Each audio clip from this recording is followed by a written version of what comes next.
Bienvenue sur la 31e édition donc de l'Amstel Gold Race, le 27 avril 1996, 253 km, 27 monts à gravir à travers le Limbourg néerlandais. Nous sommes à moins de 30 km de l'arrivée et nous avons un trio de tête avec Rolf Sørensen, le Danois de la formation Rabobank, Massaglia de l'équipe Panaria, Perron de l'équipe Motorola et une trentaine de secondes derrière, il y a 7 hommes.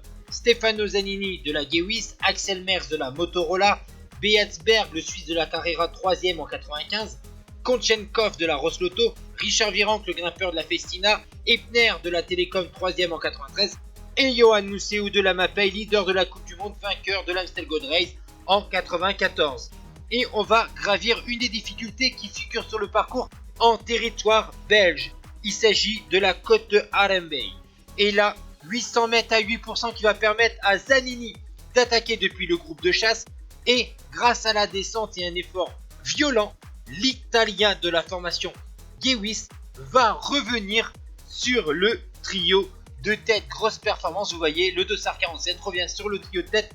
Tandis que malheureusement pour le groupe Museeuw, il va être repris par un groupe de 20 coureurs où figuraient Björn Riis, André Schmil, Gianni Bugno, Miguel Indurain, Ballerini, Zaina, Armstrong, Chiappucci, Fondries ou encore Ekimov. Vous voyez ici donc Museeuw avec son maillot de leader de la Coupe du Monde, puisqu'à l'époque c'était une manche de la Coupe du Monde. Aujourd'hui on n'a plus vraiment une Coupe du Monde, c'est plutôt un classement UCI World Tour.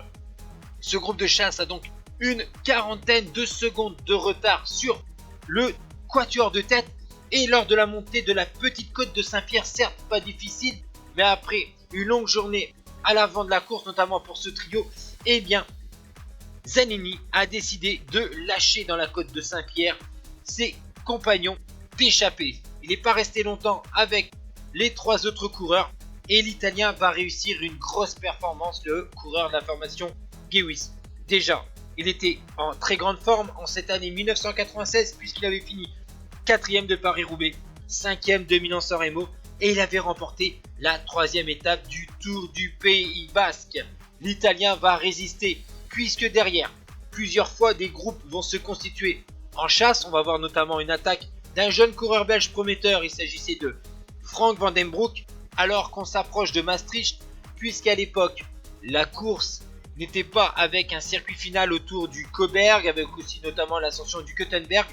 À l'époque, on arrivait à Maastricht avec un long final de plus de 12 km, tout plat en direction de Maastricht, et les dernières difficultés n'étaient pas forcément les plus difficiles du parcours. On avait d'ailleurs l'habitude même de voir des arrivées au sprint sur l'Amstel Gold Race. Aujourd'hui, ça a bien changé, c'est plutôt un parcours qui est dessiné pour des punchers, alors qu'à cette époque, l'Amstel Gold Race pouvait bénéficier à un sprinter, voire à des coureurs spécialistes de course flandrienne. Derrière, vous voyez le peloton qui revient petit à petit sur Stefano Zanini, mais l'Italien a encore une bonne vingtaine de secondes d'avance dans le dernier kilomètre et il peut fêter la victoire. Le coureur de la formation Gewis, et c'est le premier Italien à remporter la classique néerlandaise après la deuxième place de Moser en 78 et les nombreuses deuxièmes places les éditions précédentes, puisque Bugno avait fini deuxième en 93, Ken Galta deuxième en 94, Cassani